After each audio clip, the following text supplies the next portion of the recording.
আলহামদুলিল্লাহ নাহমাদুহু ওয়া নুসাল্লি আলা রাসূলিহিল কারীম আম্মা বাদ। আমরা আলোচনা করছিলাম যে রমাদান মাসে করণীয় এবং বর্জনীয় সম্পর্কে।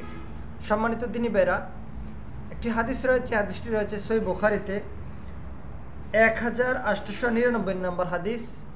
প্রখ্যাত সাহাবী আবু হুরায়রা রাদিয়াল্লাহু তাআলা আনহু থেকে হাদিসটি বর্ণিত। তিনি বলছেন যে ইযা দাখালা শাহরু রমাদান ওয়া ফুতিহাত আবওয়াবুস সামা।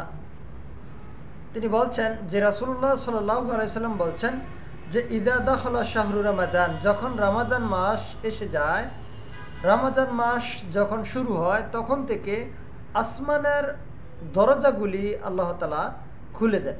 সুবহানাল্লাহ। আসমানের দরজাগুলি আল্লাহ তাআলা খুলে দেন কখন? যখন রমাদান মাস চলে আসে।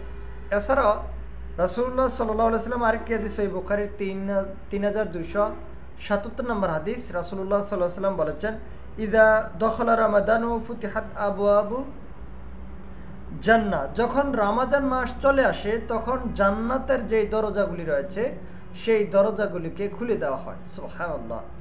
একদিকে আসমানের দরজা খুলে দেওয়া হয়, অপরদিকে জান্নাতের দরজাগুলিকে খুলে দেওয়া হয়।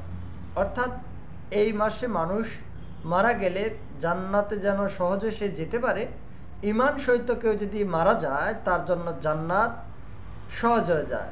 পাশাপাশি আমরা যে আমলগুলি করি সেগুলি যেন জান্নাতের জন্য কবুল হয়, সেই জন্য মূলত জান্নাতের দরজাগুলিকে খুলে দেওয়া হয়। রাসূলুল্লাহ সাল্লাল্লাহু আলাইহি ওয়াসাল্লাম অন্য আরেকটি হাদিসে সহিহ মুসলিমের হাদিসটি রয়েছে 2386 নম্বর হাদিস। আল্লাহর নবী সাল্লাল্লাহু আলাইহি ওয়াসাল্লাম বলছেন ইযা কানা রমাদান ফুতিহাত আবওয়াবুর রাহমা, যখন রমাদান মাস চলে আসে তখন আল্লাহ সুবহানাহু ওয়া তাআলা রহমতের দরজাসমূহ খুলে দেন। আল্লাহ তাআলার যে রহমতের দরিয়া রয়েছে, রহমতের সেই দরজাগুলি আল্লাহ তাআলা খুলে দেন। সম্মানিত দিনী ভাইরা, এই হাদিসটাকে কেন্দ্র করে দেখা যাচ্ছে আমাদের সমাজে একটা কথা প্রচলিত রয়েছে, সেটা হচ্ছে যে রহমত, মাগফিরাত, নাজাত এই তিনটাকে ভাগ করে প্রথম 10 দিন রহমত, দ্বিতীয় 10 দিন মাগফিরাত, তৃতীয় 10 দিন নাজাতের মাস হিসাবে উল্লেখ করা হয়। আসলে কি তাই? এটা একটা মিথ্যা কথা। রাসূলুল্লাহ সাল্লাল্লাহু আলাইহি ওয়াসাল্লাম থেকে এই ধরনের কথা সেইভাবে কোনো প্রমাণিত নয় যে এইভাবে রমাদান মাসকে 3 ভাগে ভাগ করে রহমত, মাগফিরাত, নাজাত হিসেবে উল্লেখ করা হয়েছে। এই ধরনের কোনো সহিহ রিওয়ায়াত রাসূলুল্লাহ সাল্লাল্লাহু আলাইহি ওয়াসাল্লামের পক্ষ থেকে আসেনি। এটা হচ্ছে রাসূলের নামে বাড়াবাড়ি অথবা রাসূলুল্লাহ সাল্লাল্লাহু আলাইহি ওয়াসাল্লামের নামে মিথ্যা প্রচারের শামিল। সম্মানিত দিনী ভাইরা, মূলত পুরা রমাদান মাস হচ্ছে রহমতের মাস, পুরা রমাদানের মাস হচ্ছে মাগফিরাতের মাস, পুরা রমাদানের মাস হচ্ছে নাজাতের মাস। আপনি কি মনে করেন যে প্রথম 10 দিন শুধু রহমত আসবে, নাজাত আসবে না?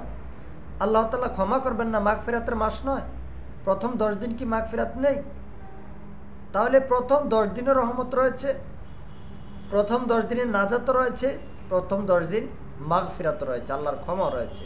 অতএব এটা শুধুমাত্র নির্দিষ্ট করে কোনো 10 দিনের জন্য আসেনি, কিংবা কোনো 10 দিনের জন্য খাস করা হয়নি।